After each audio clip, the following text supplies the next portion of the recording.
Hello everyone, my name is Galvani. I'm a diagnostic radiologist. In a few moments, I'm going to share the screen of my workstation with you so you can actually see every image I see of every case we see today. We are going to look for pathological signs of disease and eventually reach a diagnosis for every case. Then I'm going to report and talk about terminology, what should and shouldn't be written down, what is most important for the referring physician, and how to get through a typical morning as a diagnostic radiologist. So, if you are interested in such content, just tag along and let's get to the images. So here we have our first exam for this morning. This is a 62-year-old female patient that says she had a perforated ear, a left perforated ear, and her doctor says she has a middle ear chronic infection. So, middle ear chronic infection on the left is what we are looking for. This is a temporal bone mastoid CT scan. It's all crooked. It's as crooked as it gets. I'm just going to, this is how we're going to read it. Patient is malpositioned and is all shaky on the scan table. But it is what it is. This exam won't report itself, so we have to report it. Just see, I can already tell that the right temporal bone is fine. The air cells are fine. The tympanic cavity is alright. The small bones of the middle ear are right where they should be. The inner ear is absolutely normal. The external auditory canal is fine. The pinna is fine.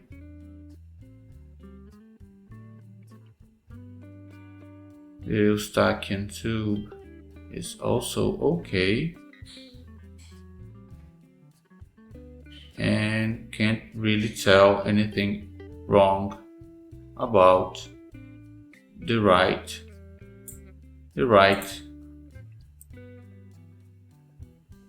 ear. So right ear is fine. Tympanic membrane is also okay.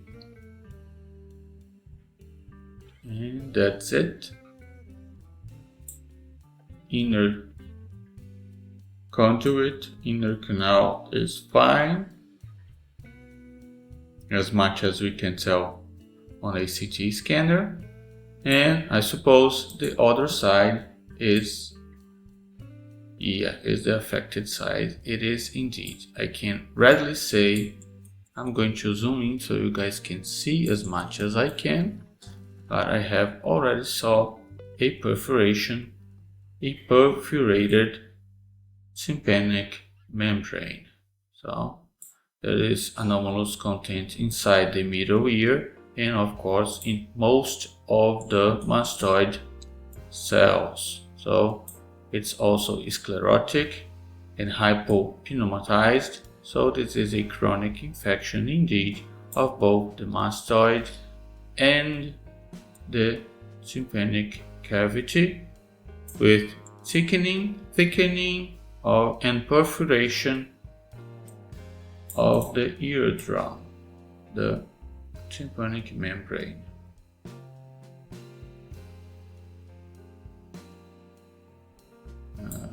This is fine. Inner ear on the left is fine. Let me just get this really big on the screen so you guys can feel more comfortable with it. I'm quite used to this kind of exam. This is every day. See, it's perforated, it's punctured, it's readily open, communicating the external meatus to the middle cavity. This is pathological, this shouldn't be like this. This is a route for infection. So, and infected it is chronically. So this is most probably a surgical patient somewhere in the future. Right now there really isn't much disease because most of the bone has already gotten sclerotic and lost its ability to hold air, so this patient surely has some diminished hearing capabilities on this ear. There is surely hearing loss, conductive hearing loss on the left. Yeah, so let's report it because it really isn't going to report itself. So the right side is fine. I'm just going to copy and paste my template.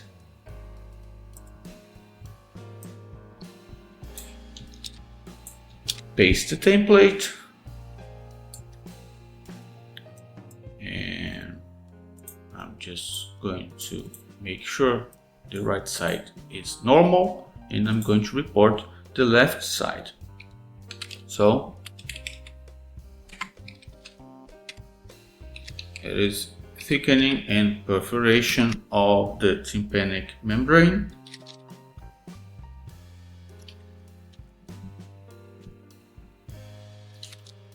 Just as the patient said on the questionnaire. And there is signs of chronic middle ear infection.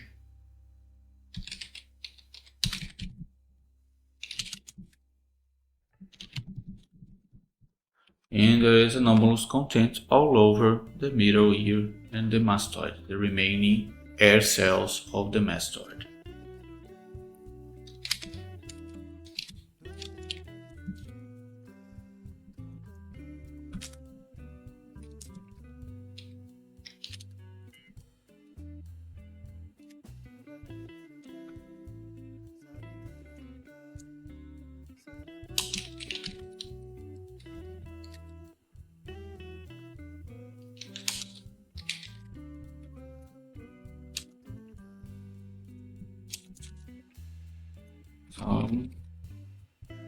The middle ear bones are fine. No signs of neurological disease, but this is a chronic infection, so it's a chronic middle ear infection.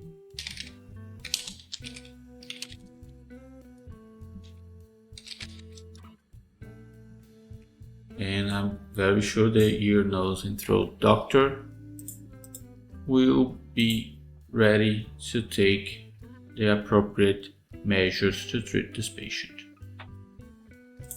So we have finished our first exam, so let's get to the next one. This is a good time to hit that like button and consider subscribing to the channel. Thank you so much. So next exam, this is a 40-year-old patient that says he has lower back pain. I have already hit the button to download the images. It's about to finish. I have copied and pasted my template, and let's see what we got here. So CT scan. This is a soft tissue recon. It's the best reconstruction to look for any kind of disease of the lumbar spine. You have a full lumbar spine here. I can already tell this vertebral body is a bit too much anterior positioned in comparison to S1. This is L5, S1, so there is some listhesis. Of course, look at this. check this out. There is a fracture with a pseudoarthrosis right here. This is a spondylolysis. This is a chronic fracture, an unstable fracture of the posterior elements of L5, which lead to anterior dislocation of the vertebral body and the entire vertebra. This causes stenosis of the neuroforamina, just like that, and neural compression of the nerve roots. This is actually extremely painful and even surgical to begin with. This patient should go through surgery to make this segment of his spine more stable and prevent this vertebral body from slipping to the front more and injuring even more these nerve roots right here. So the other lumbar segments look fine. There is a bit of osteophyte formation anteriorly, as common as we see on most cases. There is some scoliosis. The spine goes too much to the left.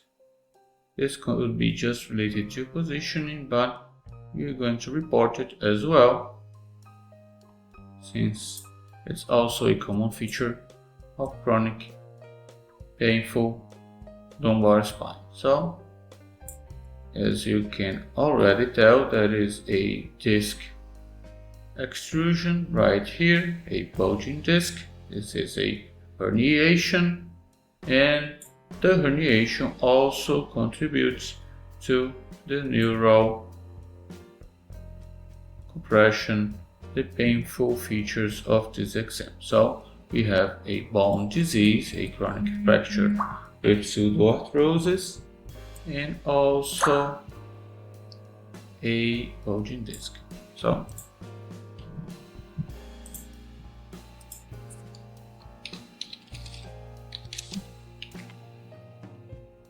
let's report it and get on with it. So there is listhesis and spondylolysis.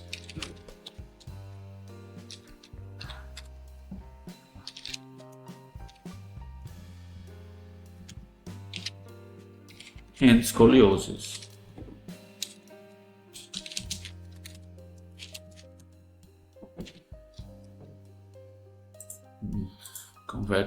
Convexity to the left.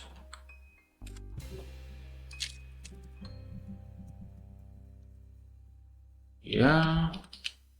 So, and the disc extrusion. That's a very important feature of this case.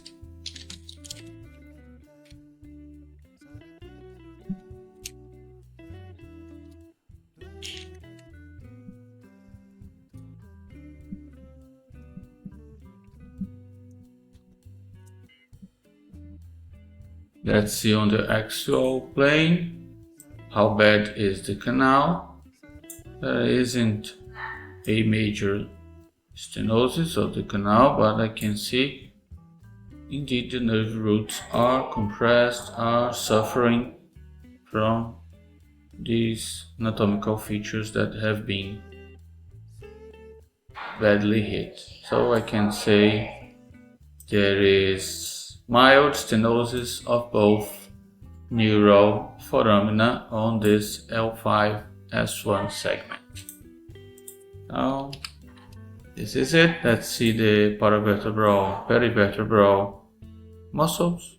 They are fine. Is there arthrosis? I think so. There is mild arthrosis as well. Is this a transitional vertebra? No, not a transitional vertebra. Fine, mild arthrosis it is. Yes, it is here already. So let's just summarize this case.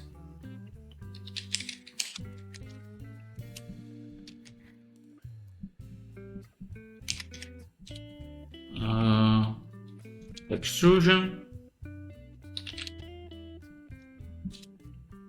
and arthrosis and stenosis. And the scoliosis.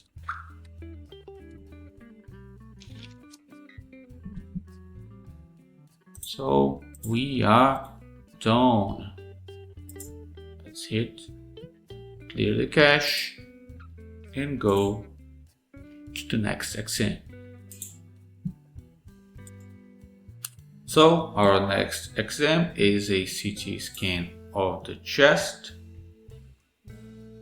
This patient is 83 years old. This is a chest CT scan, contrast enhanced chest CT scan. Let's see what they say here. It's loading. Also, I'm already downloading the exam. Let's see the clinical history. We have less than a minute of downloads to go. It says pneumonia and chronic obstructive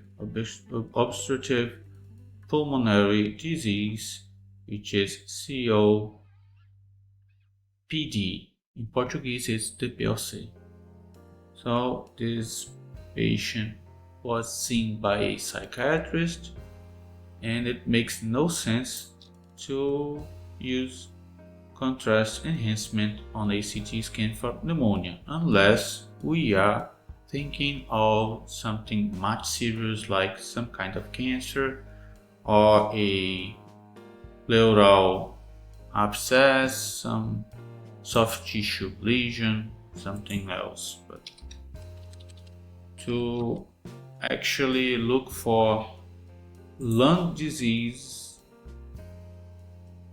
acute infectious lung disease, contrast enhancement on a chest CT scan is kind of useless. So I have already copied and pasted my template. I'm going to load the images. Let's see. Yes, this is a severe case of chronic obstructive pulmonary disease for sure. The exam is all shaky. Patient is really old, can't really hold the breath. So let's see. I have an enlarged heart for sure. Lots and lots of atherosclerotic calcifications on great vessels and coronaries. Let's see how big pulmonary trunk looks. 35. I can see the mediastinal is so shaky I can barely measure anything. I can see the esophagus. The esophagus is fine. You always have to look for the esophagus because it's very common for such patients, such old patients, to have chronic cough and have some kind of esophageal disease because they often have herniations and even tumors. Oh, my cell phone is going nuts. Let's keep on reporting. So we have a very badly, almost destroyed dorsal spine. This is arthrosis. This is very common in the elderly. Nothing much. Let's do an MPR just to see if there are compression fractures, insufficiency fracture. This patient clearly has severe osteoporosis. these bones are extremely hypoattenuating. Oh, shaky, oh, shaky. This exam is all shaky. It's alright. Let's get back to the axial view. Yes. And there is only chronic disease here. There is no sign of acute pulmonary disease. So, we can see paraseptal emphysema, moderate, and subpleural blobs or bubbles. You can see here the same on the bases and on the superior segments of the inferior lobes. Also, some anomalous feeling of lower lung bronchi. It's easy to tell because this is a very poor quality exam. Also on the lingula, there is anomalous content inside a bunch of bronchi. This might be the case. I can also see there is anomalous content, mucus inside the main bronchi. So this patient has a bronchitis. This is a chronic diseased patient with chronic obstructive pulmonary disease that has gone through a acute phase of is going through a acute phase of bronchitis. Also, there are calcifications and bands on the apex, and as you can see, the emphysema on the upper lobes is much more severe than on the inferior lobes, as it is always. Let's measure the size of this aorta as much as we can, see if there is an aneurysm. There isn't much really, it's all shakiness of a badly done CT scan, so there really isn't much here to be worried about. Let's go for the report.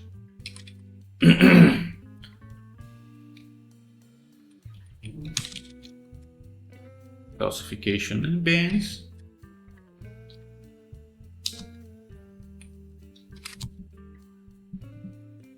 Emphysema.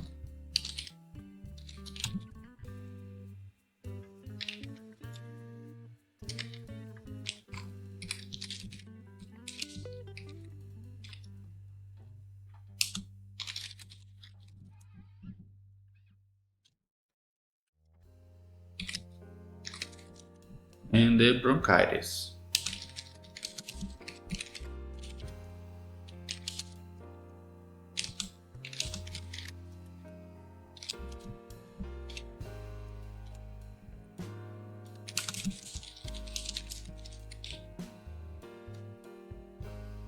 And we have the atherosclerosis. Of course, the heart is enlarged.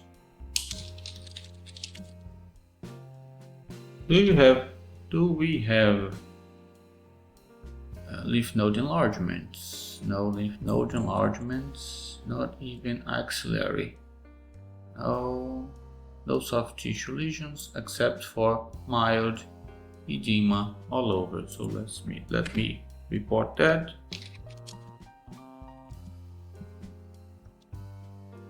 So this patient is swollen. And let's summarize this report so it is much better for reading.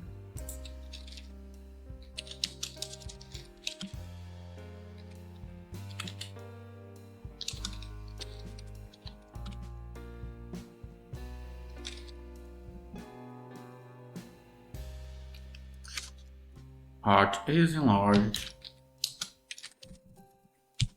And that's it. We have gone through. Oh, there is a contrast enhanced phase. I almost forgot. Just look for any signs of vascular disease. No vascular. Excuse me.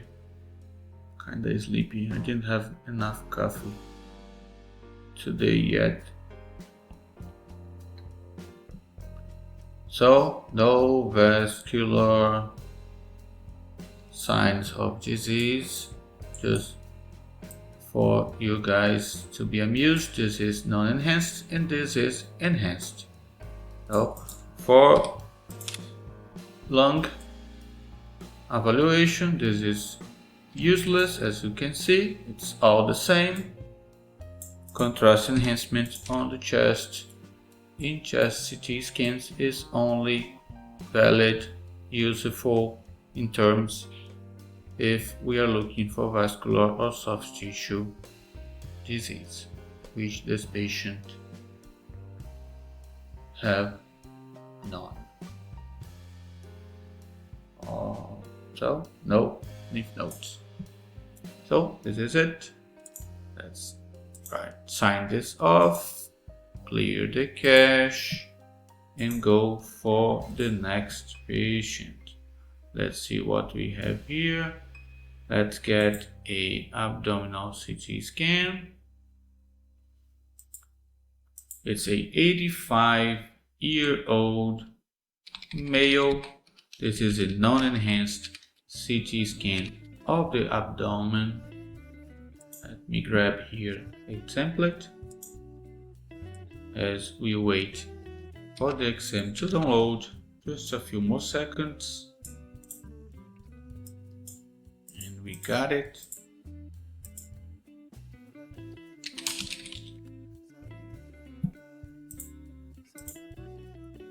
So it's done.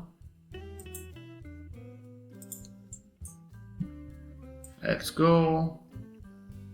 Oh, there is a graft, a vascular graft. This is a graft for a infrarenal aortic aneurysm.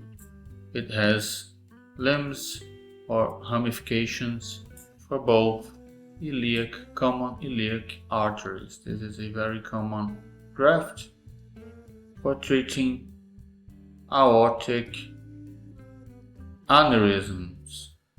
So I can see, yeah, it says he is unable to defecate for the past 4 days and has abdominal pain. I couldn't agree more. There is trouble in the colon. Oh, this is trouble in the colon. The urinary bladder is all messed up. The prostate is huge. The aorta is brutal. There are some possible kidney cysts on the right. The left kidney is atrophied. It's long gone. The pancreas is partially fatty infiltrated. This patient has lost his gallbladder. Someone took it. I suppose he had stones. There are diverticuli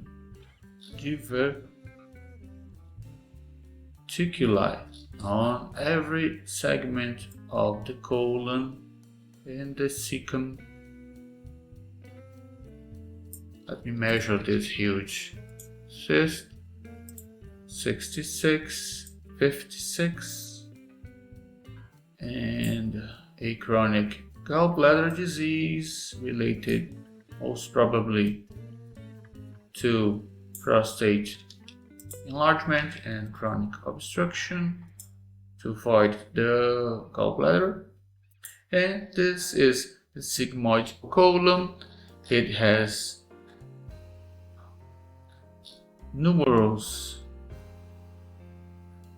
a huge number of diverticuli. Also, the walls are thickened and there is some densification of the fat, some fat stranging right adjacent to it. So this is an acute case of diverticulitis. So diverticulitis this is a perfect justification for the patient's complaint, and it's an acute disease.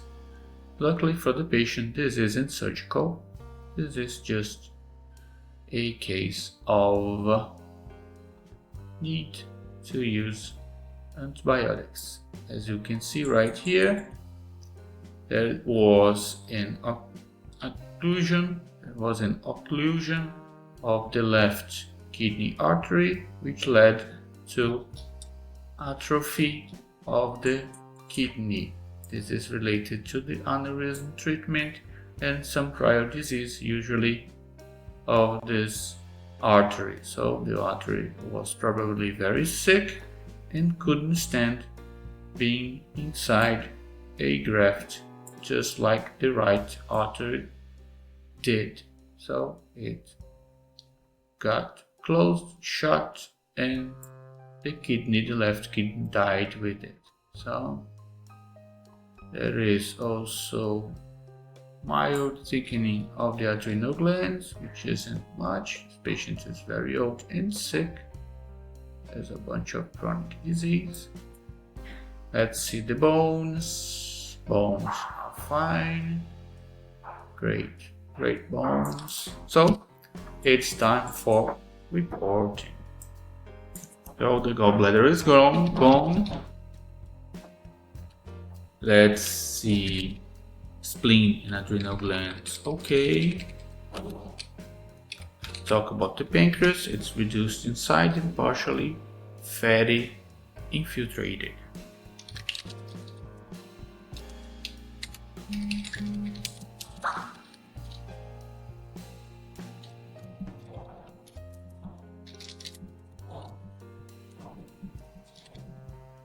So let's now talk about the right kidney, which is still functional but has cysts.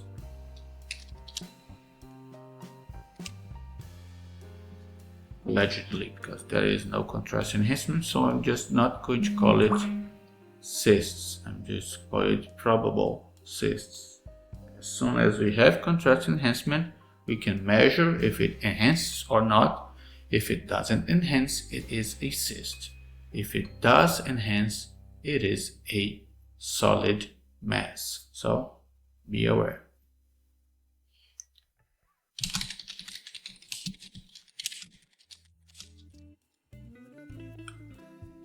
So 56 is the bigger one, largest of cysts, and there is atrophy of the left kidney.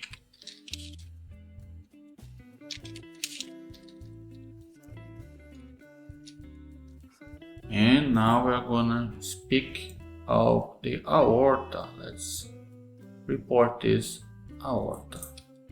We measure the largest diameter of it, 47, and just report that there is a graft here. And we can't say much about it because this isn't a angiographic exam. This is a non-enhanced abdominal CT.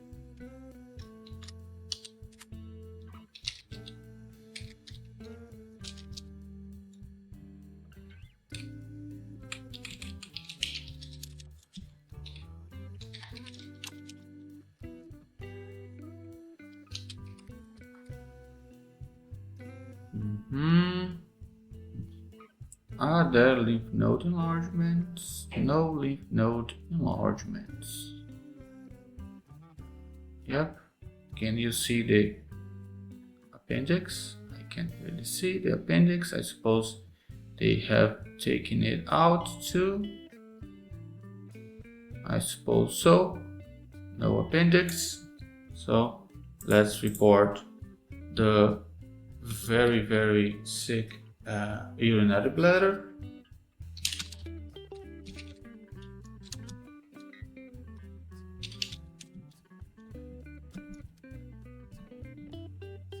And the prostate is very large.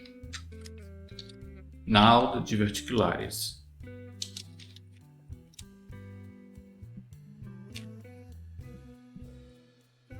The signs of acute diverticulitis are thickened walls, diverticuli, and fat stranding just adjacent to it, or in some kinds of complicated diverticulitis, fluid collections, intracavitary fluid collections. So we have here thickened walls, fat stranding, and diverticula.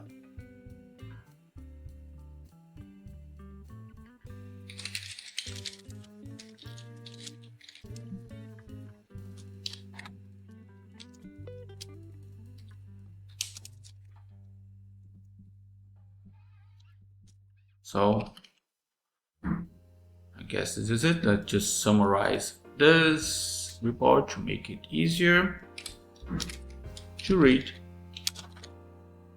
As I summarize it, don't forget to hit the like button and consider subscribing to the channel. Thank you so much.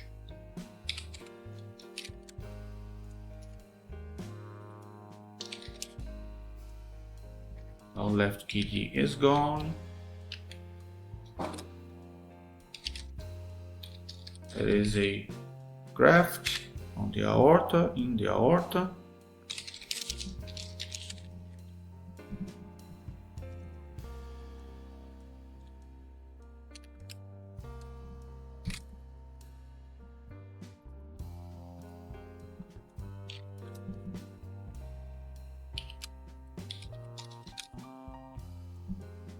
And acute diverticulitis of the sigmoid colon.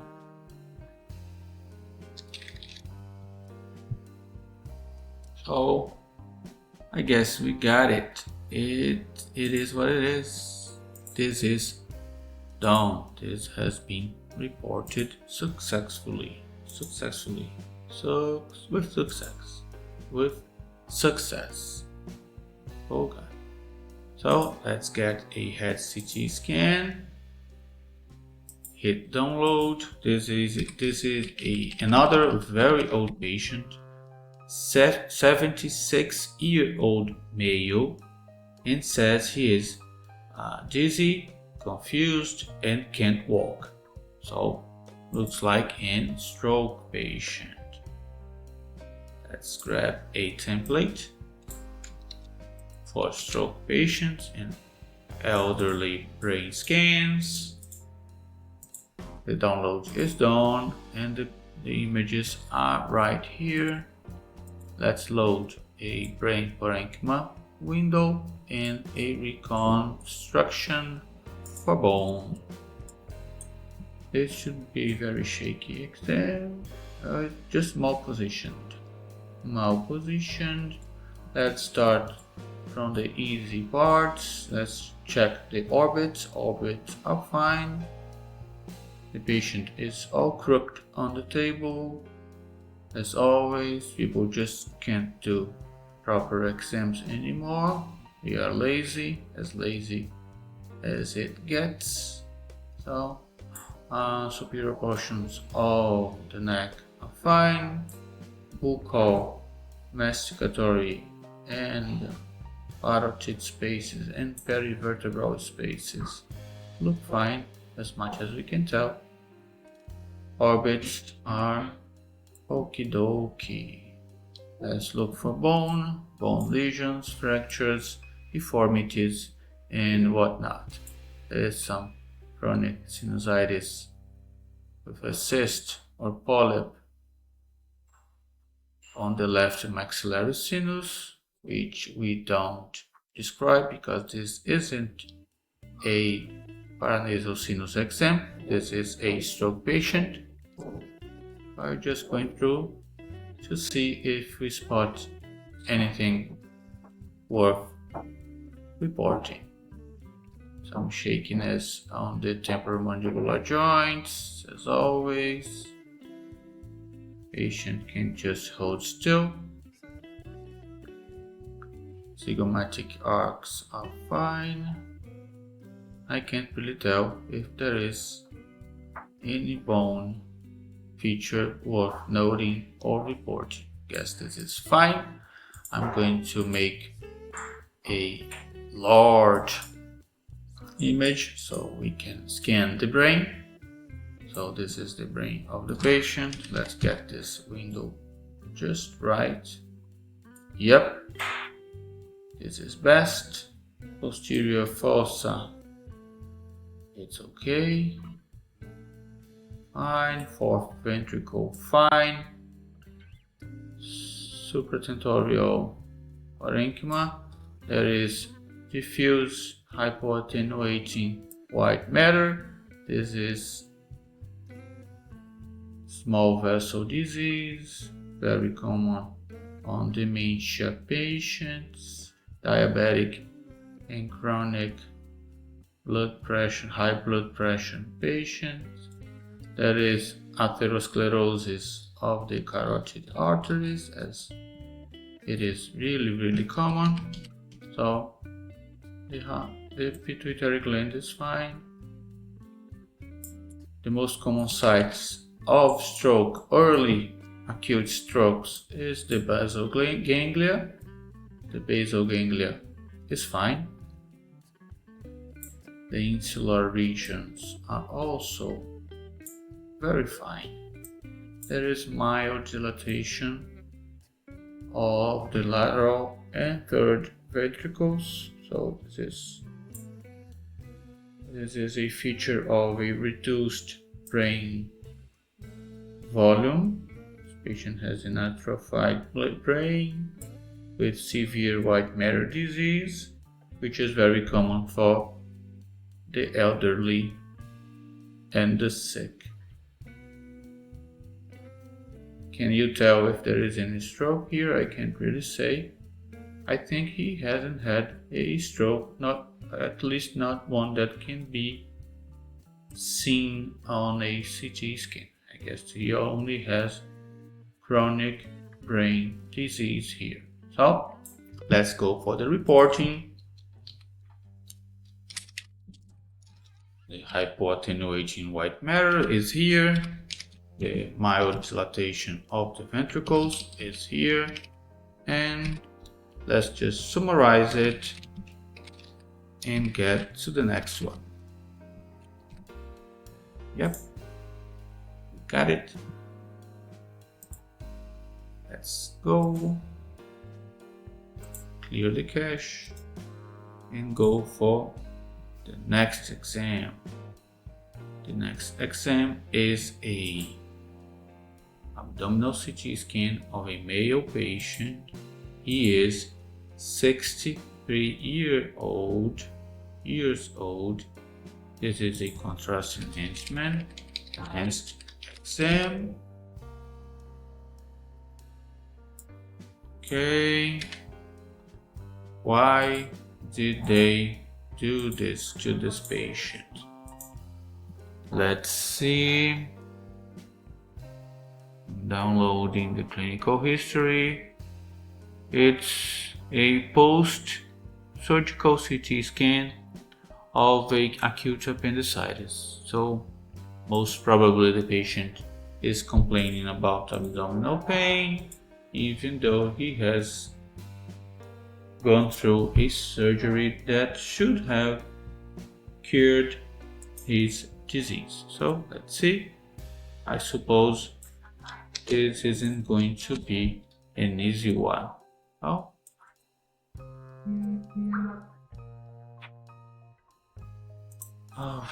Let's just load it up. Is it downloading? It's about to finish the download, just a few more seconds. And we can start reporting. So let's go, let's report it. Yep, we have it here. We have a abdominal CT scan. And we have contrast enhancement here and non-contrast phase, pre-contrast phase right here. There is a cylindrical drainage device inside the cavity, right where the appendix supposedly was inflamed. There is fat stranding all over the inferior right abdominal quadrant, which is compatible with recent surgery. There is some distended bowel segments, loops of bowel. There are a bunch of diverticuli, which is also common on this age. There are tiny collections of fluid right where the drainage device isn't really catching much. It's really tiny, just a bit over 3 centimeters on the larger axis. This isn't much. This is just a feature of an early post-op patient. So probably this patient was very ill, had a very late surgery, and people are afraid he might have inflammatory fluid collections left or collecting on the site of acute appendicitis. This is a very common complication of patients that take too long to have a diagnosis or to go under the knife and get curative surgery. So there are a few kidney cysts, just around 2 centimeters. This patient is old. He is over 60 years old, but he has a quite young CT scan for his age. He also have a few micro stones. Let's see if it's bilateral. Almost. Yeah, it is bilateral right here. Micro stone here, and 2 micro stones also on the left. So we have to report that as well. I almost can say his liver is a bit too hypoattenuating in comparison to the spleen. So let's measure it. 47 and 44. 47 also. 51. And yes, there is mild fatty infiltration of the liver, which means it's mild liver or hepatic steatosis. This is chronic, nothing major. Let's measure his prostate. Yes, it's a large prostate. So we are just gathering information to start reporting in just a few moments. So I think I'm satisfied. I can now start the report. So let's see. I'm going to speak of the drainage device and the fluid collection on the right iliac fossa.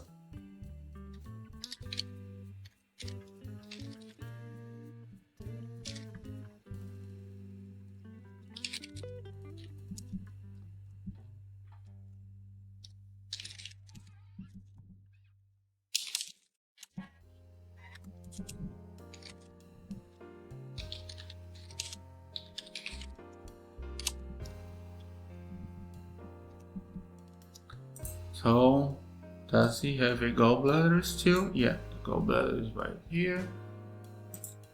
The kidney cysts up to 2 centimeters.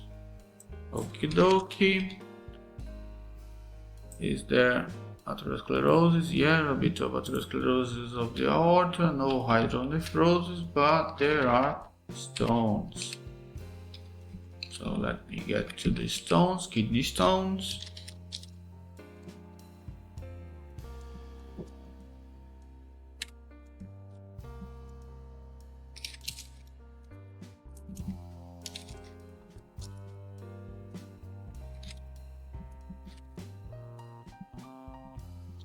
Both sides have stones. Oh, I almost forgot the stenosis of the liver. Oh, just for the sake of consistency.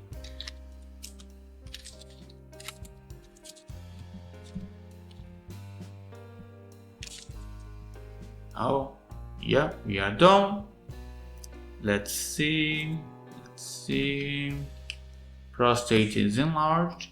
There is some diverticuli, colon diverticulosis. No signs of acute disease of any other part of the colon besides the right inferior iliac fossa, the right inferior abdominal quadrant, which is very compatible with an early post-operatory CT scan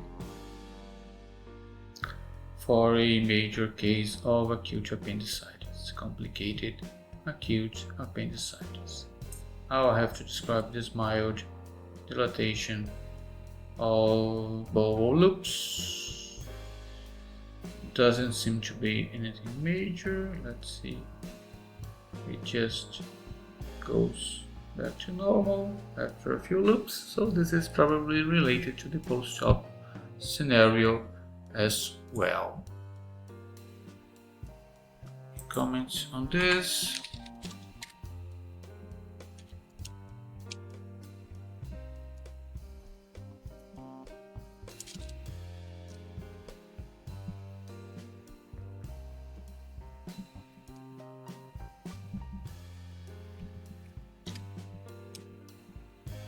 So this is it. Let's just summarize the case to make it easier to read.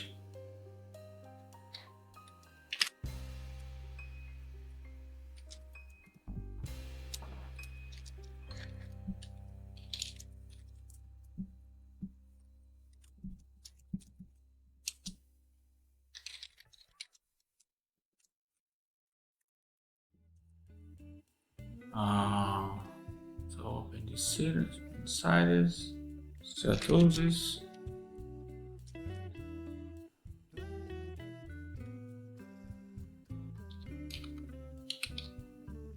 kidney cysts, mild atherosclerosis of the aorta, prostate is enlarged, and this is it. And we are done for this patient. Let me just copy and paste to the other entry, the pelvic entry, because this is a split report.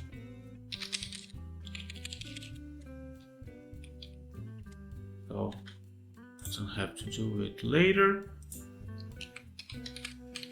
Just a few more seconds and we are going to go to our next exam. Just a few more seconds. Yes, this is it. Let's go. We are done with this patient. Let's grab ourselves another exam. And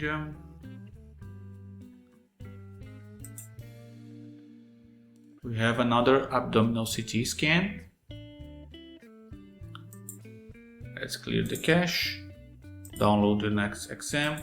This is an unenhanced abdominal CT scan of a 46-year-old female, and it says it's in acute pancreatitis.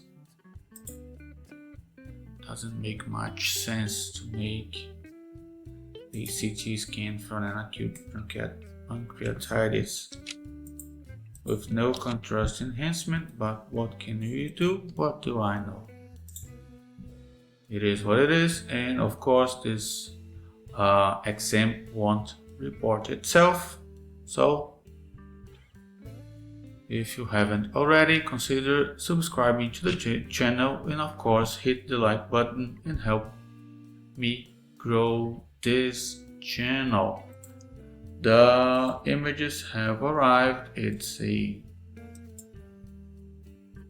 crooked. The patient is crooked on the table, of course. The exam is all shaky. Oh, this is awful. The patient is outside the field of view. This is awful. This is an awful, terrible CT scan of the abdomen. Come on. This is so bad. So bad. This is really awful. So we can say a bunch of this about this, but not as much as we are supposed to, because there is no contrast enhancement and the quality of the skin is just awful. So we can say there is a lot of free fluid, ascites, major ascites. There is uterine enlargement. We have a digestive probe or tube.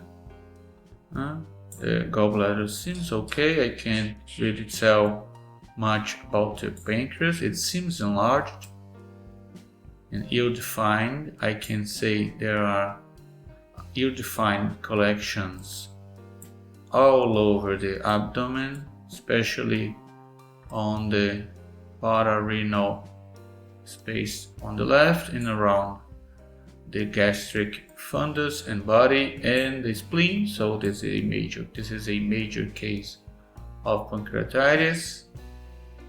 Kidneys are fine except for a stone, which we are going to measure. There are some kidney cysts, probable cysts, allegedly cysts. Of course, the bowel is distended because this is a very, very severe acute abdomen. This is a screwed over peritoneal cavity. There is enough urinary content inside the urinary bladder. And this is it. This is as much as we can go, because this is an unenhanced, very poorly done, horrible CT scan of a very sick patient. So as you can see on the scout image, see, this is all bowel distension, which we see here. This is the same image, just this is the CT and this is the X-ray. This is the tube. So let's go. Let's go. Oh, the exam is fighting me now. It doesn't want to go back to its place. It wants to stay on the wrong position because it was scanned wrongly. Now let me just measure this cyst, allegedly to 22 millimeters, 2.2 centimeters. Remember to keep your measurements always the same. If you do millimeters, do millimeters. If you do centimeters, do centimeters always. Don't go back and forth, because you're going to eventually mix stuff up and it's really bad when it happens. I've seen it happen It hasn't happened to me particularly, but I've seen it happen and it sucks. So it's 0.8, 1200 Hounsfield units on the middle third of the left kidney. Oh, now you stay in place, of course. Thank you so much. So there is probably a lot of enlarged lymph nodes here, I just can't tell. There is diffuse densification of the greater and the small omentum, because no, it's a major case of acute pancreatitis, but you can't really tell because there is no contrast enhancement. So let's report it. Yes, let's speak of the pancreas.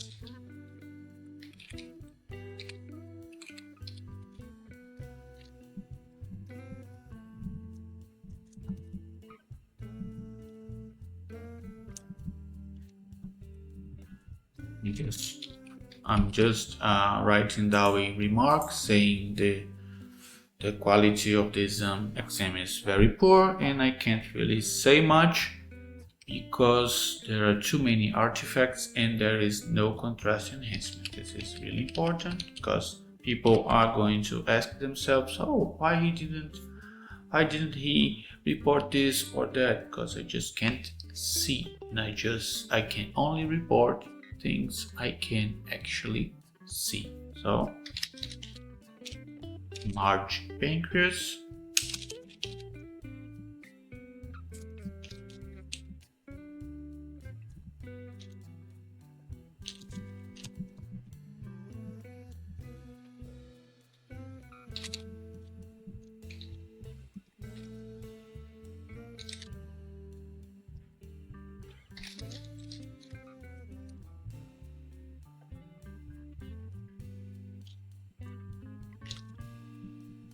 large, ill-defined, diffuse, all scattered around fluid collections, and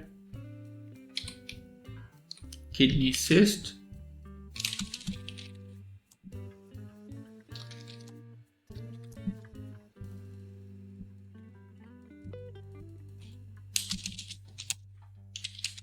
Yep.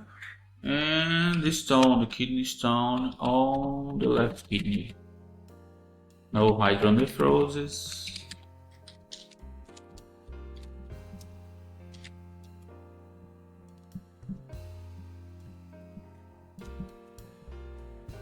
And is there ascites? Yeah, there is. There is a large fluid, free fluid in the cavity, the abdominal cavity. Large ascites, as expected, because this is a very, very severe acute abdomen. Okay, the uterus is enlarged and heterogeneous.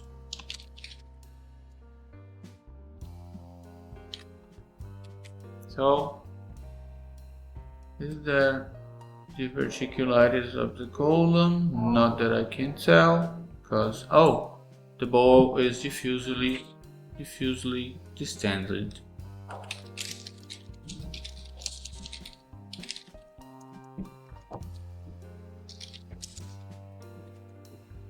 So this is reported.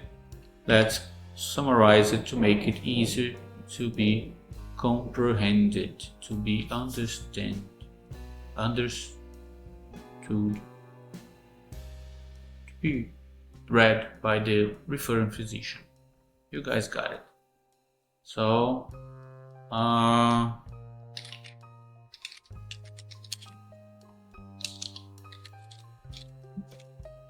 acute pancreatitis with fluid collections.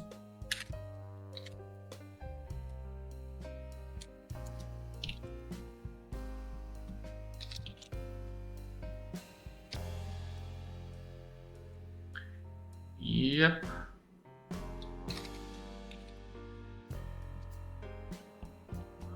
probable kidney cysts,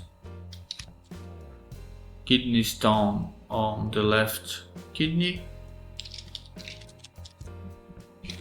ascites, and enlarged uterus,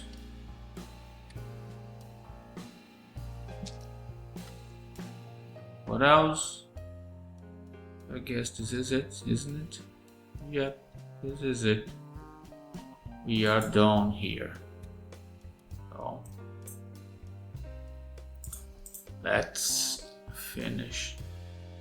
Oh, just mistyped something. Let's correct it. Let's go, sign it. Come on, sign it. It's signed. The cache has been cleared. Let's see if we have another exam. Let's grab a chest CT scan. Downloading. This is a 35-year-old female patient, and she has previous exams, a bunch of previous exams. So I'm going to also download her last exam so we can compare, of course. And why is she going through another CT scan today? Let's see. Oh, it's crooked, scanned sideways. It says nothing. Of course, why would it? Why would someone write anything on a computed tomography prescription?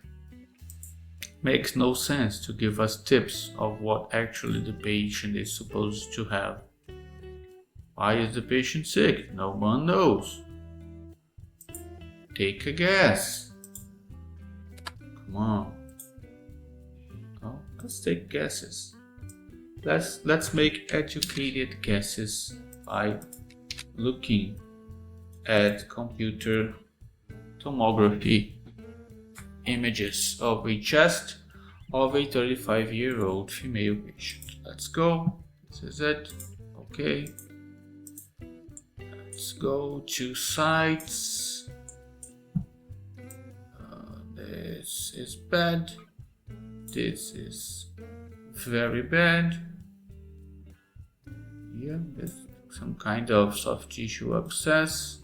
There's air, densification, and thickening of the skin. This might be a site of a long-dwelling catheter.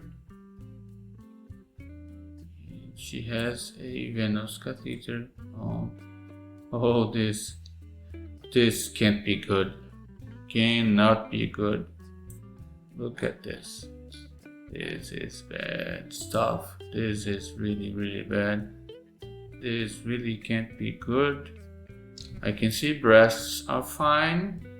There is some kind of acute disease on the right. And we have this very bizarre mass-like consolidation with spiculated margins. They are confluent, they are going all over the place, and they are joining as they get bigger. This is bad. It goes from micronodules to large mass-like lesions. So this could be, firstly, a unusual infection, a septic emboli. This could be infection traveling through the blood to the lungs in place instead of going through the airways. This is how it behaves. This could be obviously metastatic disease, but this patient is quite young, so we tend to not make that a first differential. And this could be some kind of invasive fungal fungus pulmonary disease, which can present themselves as bizarre consolidations. So this lesion right here tells me this skin might have an abscess, and this skin abscess could be even the cause of this pulmonary emboli, this pulmonary disease. Let's see if there was such a severe disease on the the last exam. So the last exam is right here. See, this is what I said. This patient had a indwelling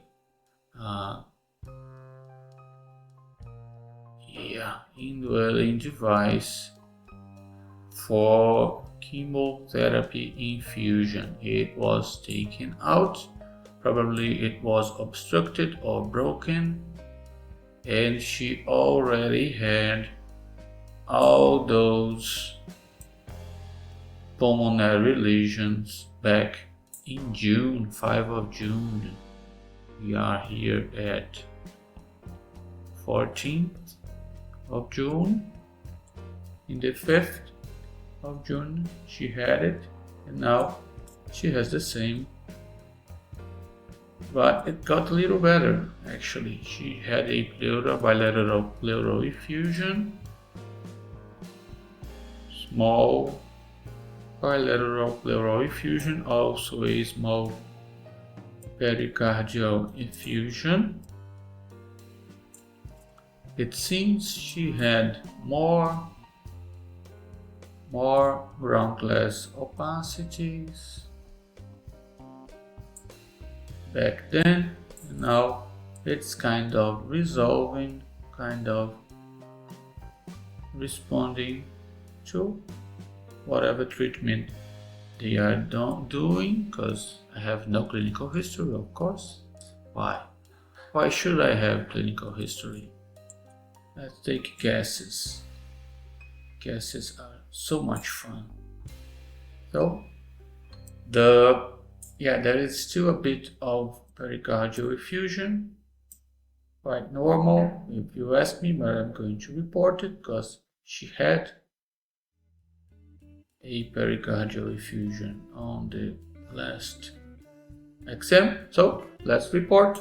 You won't be able to tell what this is, but I have already told you the most important differentials. Since she had that catheter, that indwelling device, I suppose this is metastatic disease. This is cancer. This is not infectious in nature. This is infectious in nature, but this is cancer being treated. So these are probably micronodules and speculated nodules and masses scattered all over the lungs and mostly present on the upper lobes. So that's reported. Now let's see if we can see any signs of bone metastatic disease. Let's just do an MPR and do the proper windowing. There is a bone fracture right here. This is bad. This vertebral body is partially destroyed. Let's go through it. Let's go through it on the axle just to see how bad it is. I can't really tell. It's secondary. Could be degenerative or trauma. Can't really tell. Could tell if this were a spine MRI, but this is just a CT scan. A very poor CT scan. So, fine. let's report it. Let's do as we should and go for it. So, there is mild degenerative disease of the dorsal spine.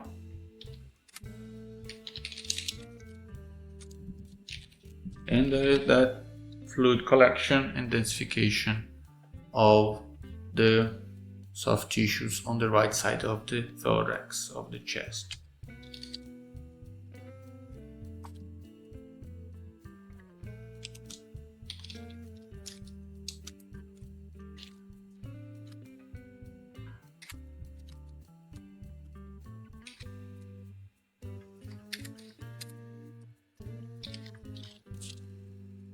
There is a indwelling catheter on the left,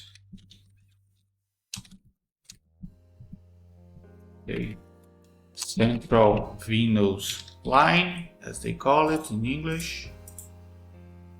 There is no pleural effusion,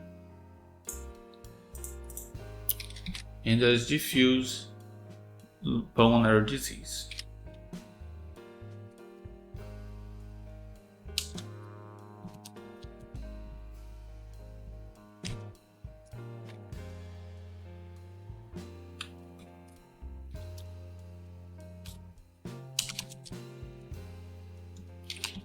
Ground glass opacities,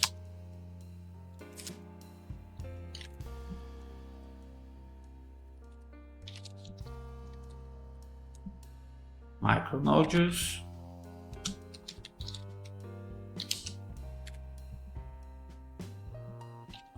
nodules and pulmonary masses with spiculated margins.